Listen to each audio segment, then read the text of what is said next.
सामान्य विज्ञान के चैप्टर वाइज सीरीज का जो है ये वीडियो है पाचन तंत्र, जिसमें कि हम लोग पाचन तंत्र यानी डाइजेस्टिव सिस्टम को कंप्लीट कवर करने वाले हैं।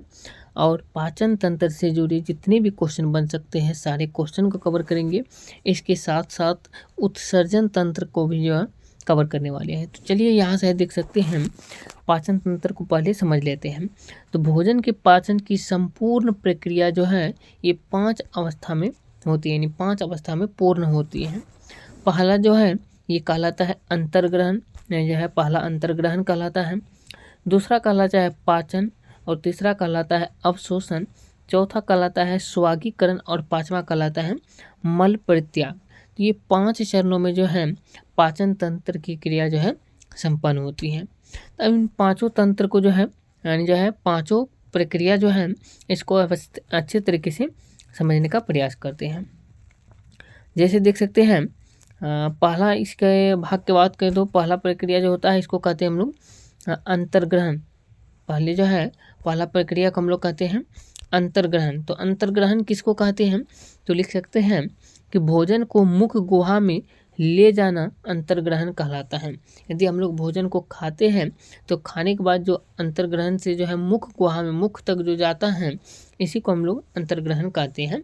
यह अंतर्ग्रहण कहलाता है, ऐसे लिख सकते हैं। अब मनुष्य में पाचन क्रिया जो है निम्नलिखित अंगों द्वारा संपन्न होती है। पहला है मुख गुहा, दूसरा है अमाशय, और इसके बाद आता है बड़ी आंत।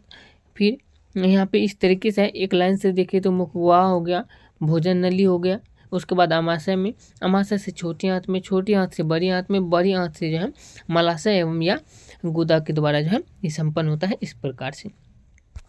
अब भोजन का अवशोषण जो होता है, भोजन का अवशोषण छोटी आंत में होता है, और पचे हुए भोजन को रुधिर में पहुंचाना अवशोषण कहलाता है। पचे हुए भोजन को रुधिर में पहुंचाना ही अवशोषण कहलाता है। तो ये भी समझ गए।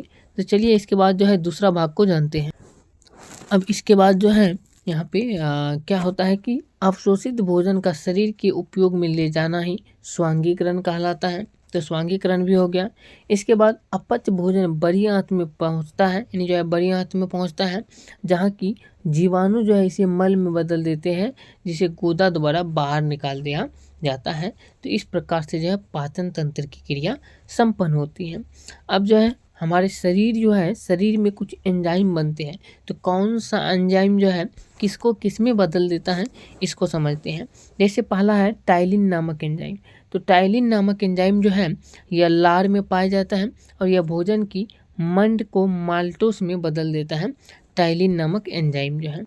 इसके बाद आ जाता है पेप्सिन। पेप्सिन जो होता है, पेप्सिन को भी हम लोग समझ सकते हैं अच्छे तरीके से। पेप्सिन जो होता है यह आमाशय में जठर ग्रंथियों से स्त्रावित होता है, यानी जठर ग्रंथि से निकलता है, और यह प्रोटीन को पेप्टोन्स में बदल देता है। पेप्सिन प्रोटीन को पेप्टोन्स में बदल देता है, इसको याद रखना है। और तीसरा है रेनिन। रेनिन जो होता है यह आमाशय में जठर ग्रंथि से निकलता है, और यह दूध की प्रोटीन केसिन को कैल्शियम पेराकेसिनेट में बदल देता है। इसके बाद आता है ट्रिप्सिन। तो ट्रिप्सिन क्या है, ट्रिप्सिन जो है यह अग्नाशयी रस में पाया जाता है। ट्रिप्सिन अग्नाशयी रस में पाया जाता है, और यह प्रोटीन को पॉलीपेप्टाइड्स में बदल देता है, प्रोटीन को पॉलीपेप्टाइड्स में बदल देता है ट्रिप्सिन जो है।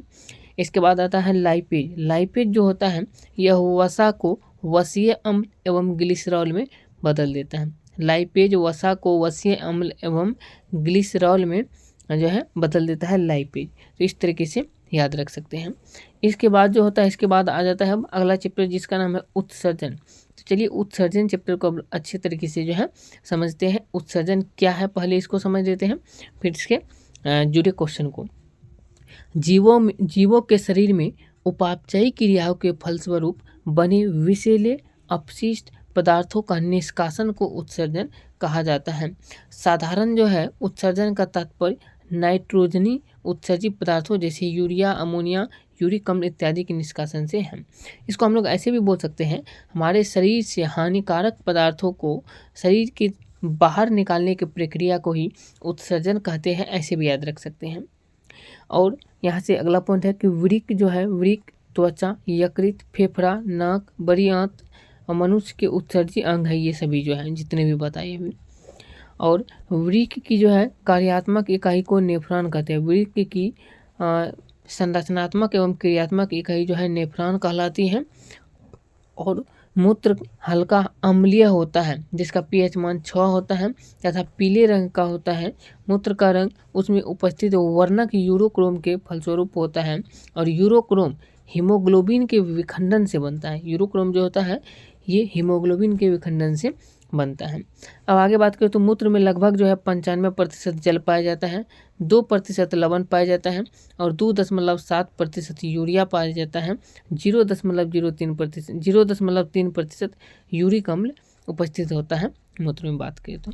अब यहाँ पर आगे देखें, यहीं पर हम लोग ये भी समझ सकते हैं कि वृक्क में बनने वाली पथरी कैल्शियम ऑक्जिलेट का बना होता है। वृक्क में बनने वाली पथरी जो होता है ये कैल्शियम ऑक्जिलेट का बना होता है।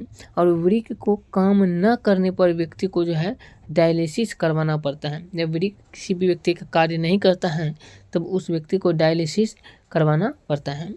इसके बाद यहाँ पे है यकृत का कार्य रुधिर की अमोनिया को यूरिक में परिवर्तित करके उत्सर्जन में मुख्य भूमिका निभाता है।